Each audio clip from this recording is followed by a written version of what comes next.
Hello दोस्तों, welcome to my YouTube channel. मेरे channel पर आपका स्वागत है। मेरे प्यारे फौजी भाइयों और सिविल पेंशनरों, 8वां वेतन आयोग की एक नई अपडेट आई है, उसके बारे में जानकारी देने वाला हूं। कृपया आप मेरे चैनल पर बने रहेंगे। ज़्यादा लाइक कीजिएगा, सब्सक्राइब कीजिएगा, अपने दोस्तों के साथ शेयर कीजिएगा। तो दोस्तों, और प्रेस आइकन पर आप बटन दबाइएगा ताकि आपको जो नई नई अपडेट जो आएगी उसका नोटिफिकेशन आपको मिलेगा। तो दोस्तों, मैं शुरू करने वाला हूं। 8 पे कमीशन, बिग अपडेट, बड़ा अपडेट। 1 से लेके 6 तक होंगे मर्ज, सैलरी में इतना होगा इजाफा। दोबारा रिपीट करने वाला हूँ। 8 पे कमीशन, बिग अपडेट। 1 से 6 तक होंगे मर्ज और सैलरी में होगा इतना इजाफा। 1.3 करोड़ केंद्रीय कर्मचारी के लिए बड़ा अपडेट। लेवल 1 से लेकर 6 तक होंगे मर्ज, सैलरी में इतना होगा इजाफा। तो दोस्तों, कृपया आप मेरे चैनल पर बने रहेंगे। ज़्यादा लाइक कीजिएगा, सब्सक्राइब कीजिएगा, अपना दोस्तों के साथ शेयर कीजिएगा।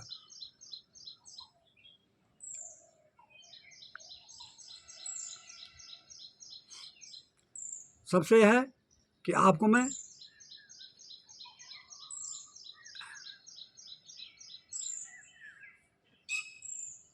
केंद्र सरकार के करोड़ों कर्मचारी और पेंशन भोगियों के लिए महत्वपूर्ण समय आने वाला है।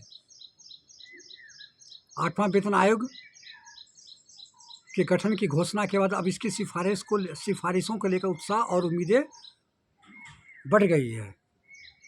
इस वेतन आयोग ने न केवल वेतन और पेंशन में वृद्धि की उम्मीद है कि बल्कि पूरी वेतन संरचना में क्रांतिकारी बदलाव की संभावना भी की है। मीडिया रिपोर्ट्स के अनुसार इस बार वेतन आयोग में कुछ ऐसे प्रस्ताव शामिल हो सकते हैं जो सरकारी कर्मचारियों को आर्थिक स्थिति को महत्वपूर्ण सुधार ला सकता है।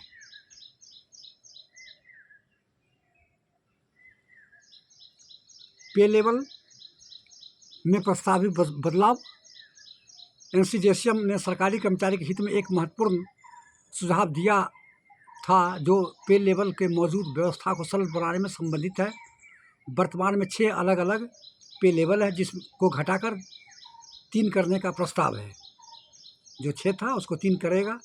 इस नई व्यवस्था के तहत केवल लेवल 1 और लेवल 2 को मिलाकर नया लेवल ए बनाया जाएगा। उसमें लेवल 1 और 2 को लेवल ए बनाया जाएगा।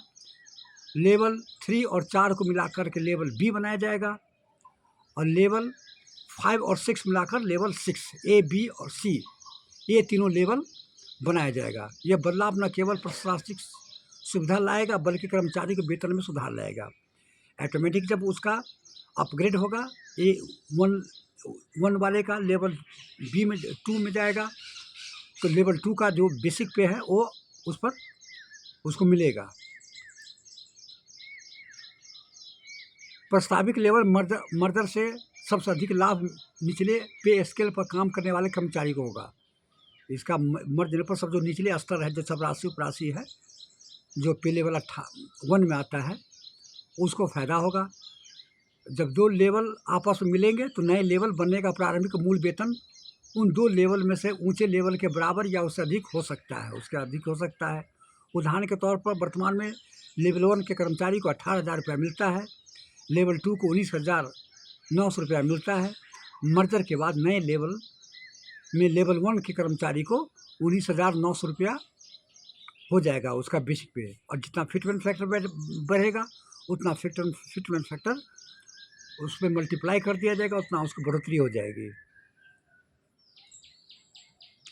प्रमोशन का बेहतर अवसर, प्रमोशन भी होगा। इस नई व्यवस्था से कर्मचारियों को प्रमोशन के अधिक अवसर मिलने की उम्मीद है। जब पे लेवल कम हो जाएंगे तो कर्मचारी को अगले स्तर पर पहुंचने से कम समय लगेगा।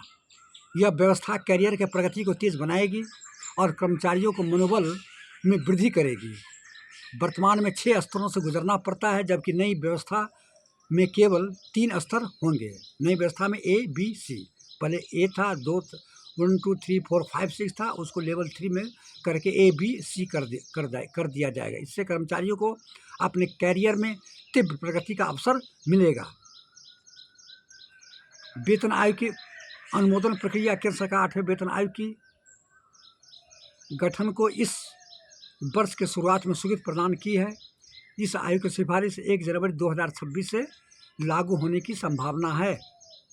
यह आयोग हर 10 वर्ष पर गठित होता है और केंद्रीय कर्मचारियों का वेतन और भत्तों तथा सेवानिवृत्त कर्मचारियों की पेंशन में संशोधन के लिए सुझाव देता है। हर एक 10 साल में उसका गठित होती है और वेतन भत्तों सेवानिवृत्त जो रिटायरमेंट कर्मचारी हो गया है पेंशनर को, उसको पे और पेंशन में संशोधन का सुझाव देता है।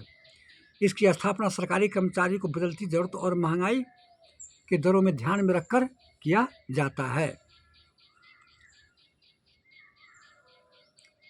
अब इसका क्या है कि व्यापक प्रभाव क्षेत्र, इसका व्यापक प्रभाव क्षेत्र भी तो पड़ सकता है। 8वां वेतन आयोग की सिफारिश में लगभग 50 लाख से अधिक केंद्रीय सरकारी कर्मचारी, 65 लाख पेंशन भोगियों को प्रत्यक्ष रूप से लाभान्वित होंगे।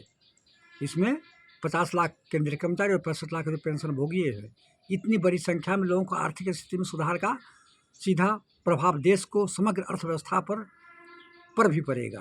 ऑटोमेटिक जब पे बढ़ेगी तो देश की अर्थव्यवस्था बढ़ेगी, देश की बूस्ट अर्थव्यवस्था होगी, एक्सपेंडिचर होगा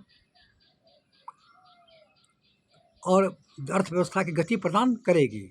यह न केवल सरकारी कर्मचारी के जीवन स्तर में सुधार है बल्कि राष्ट्रीय अर्थव्यवस्था को मजबूत करेगा। ये ओनली फॉर सिर्फ कर्मचारी को सुधार नहीं लेगा बल्कि राष्ट्रीय अर्थव्यवस्था को भी ये मजबूत प्रदान करेगा।